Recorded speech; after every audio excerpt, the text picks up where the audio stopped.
The holographic display flickered to life in the center of the War Academy's amphitheater, casting blue light across the scaled faces of 300 Vorthak cadets. Admiral Kethvar's mandibles clicked in satisfaction as the tactical analysis program initialized. "Today we study the humans," the instructor announced, his 4 eyes scanning the eager students. "Species designation, Terran, classification, Death World survivors. Threat level." He paused dramatically. "Extinction class." A ripple of nervous chittering swept through the assembled cadets. The humans had appeared in galactic space only 50 cycles ago, yet their reputation preceded them like a solar flare. Violent, unpredictable, and impossibly resilient.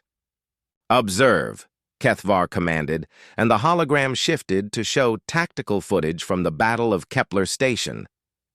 The recording began with standard fleet engagement protocols. Vorthak dreadnoughts, each the size of a small moon, arranged in perfect formation. Their weapon systems hummed with contained plasma, enough firepower to crack a planet's crust. Against them, a pathetic handful of human vessels, crude metal constructs that looked more like industrial equipment than warships. "Note the disparity in numbers," Kethvar lectured. 47 Vorthak capital ships against 12 human vessels. By all calculations, this should have been a massacre. The battle commenced. Vorthak plasma lances reached out across the void. Brilliant streams of death that should have vaporized the human fleet instantly. But the humans moved wrong. They didn't retreat or seek cover behind asteroids like civilized species. Instead, they accelerated directly into the killing field. A cadet in the front row, Zextai, raised a clawed appendage. "Professor, are their navigation systems malfunctioning? They're flying straight at our weapons." "Watch," Kethvar replied grimly. The first human ship to reach effective range didn't deploy energy shields or attempt evasive maneuvers. Instead, it opened like a flower, revealing not weapons platforms, but launch bays. Hundreds of tiny objects shot out, individual humans in mechanical suits, propelling themselves through hard vacuum on chemical rockets. "Impossible," breathed another cadet. "They've ejected their crew into space." But the recording continued, and the impossible became horrifyingly clear. The humans weren't abandoning ship. They were attacking. Each tiny figure maneuvered with precision through the plasma barrage, using magnetic grapples and explosive charges to attach themselves directly to the Vorthak hulls. The camera angle shifted to internal security footage from the dreadnought consuming darkness. Breach alarms screamed as armored humans cut through the hull with portable fusion torches. The first boarder to enter the corridor was small by human standards, barely 2 meters tall, dwarfed by the ship's vast passages designed for 3-meter Vorthak. She carried primitive kinetic weapons and wore armor that looked like it had been assembled in a scrapyard. Her helmet bore scratched human letters, SGT Chen. What happened next defied every principle of civilized warfare. The human moved through the corridors like liquid violence. Vorthak security forces, each individually stronger and better armed, fell before her with mechanical precision.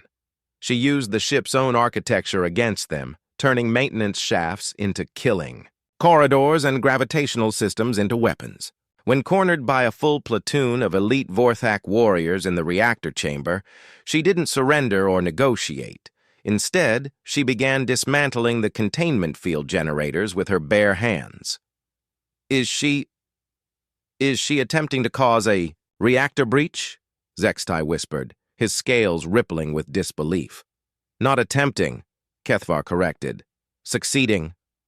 The recording shifted to external sensors just in time to capture the consuming darkness erupting in a miniature star. The explosion chain reacted through 3 more dreadnoughts as their fusion cores destabilized. But Sergeant Chen's image wasn't finished with them. The hologram showed her final moments, a snapshot captured by her own helmet camera. She stood in the reactor chamber as energy plasma washed over her, and she was smiling. actually smiling as she died, taking 4 capital ships with her. "One human," Kethvar announced to the silent amphitheater, "destroyed 27% of our battle fleet in the span of 14 minutes. The recording continued, showing similar scenes throughout the engagement. Humans who should have died from vacuum exposure somehow surviving long enough to complete their attacks. Others who deliberately crashed their small vessels into dreadnought bridge sections, trading their lives for strategic kills. By the time the tactical footage ended, the Vorthak fleet was in full retreat, despite maintaining numerical superiority. This brings us to today's lesson, Kethvar continued, his voice heavy with the weight of terrible knowledge.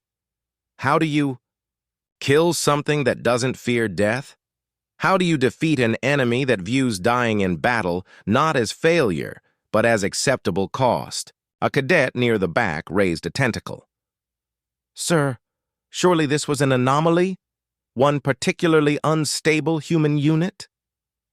Kethvar's expression grew darker. This battle occurred last week. Intelligence reports indicate that Sergeant Chen has been listed as missing in action rather than killed in action by human military forces. They are actively searching for her. The implication hung in the air like a toxic cloud. The humans didn't even consider someone who had single-handedly destroyed 4 capital ships to be confirmed dead. The humans have a saying, Kethvar concluded, dismissing the hologram with a gesture. Return with your shield, or on it. They do not retreat. They do not surrender. They do not negotiate from positions of weakness. He looked across the sea of suddenly uncertain faces. Your assignment for next period. Develop tactical solutions for engaging an enemy that considers mutual annihilation an acceptable outcome. Class dismissed. As the cadets filed out in subdued silence, Zextai lingered near the podium. Professor, if humans are this dangerous, why haven't they conquered the galaxy?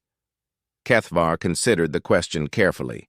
Because, cadet, they seem more interested in protecting things than conquering them. Let us hope it stays that way. The hologram flickered once more, showing a final image, Sergeant Chen's service record. Under status, it simply read, presumed recoverable. In the darkness of space, something that had once been human drifted among the wreckage, waiting.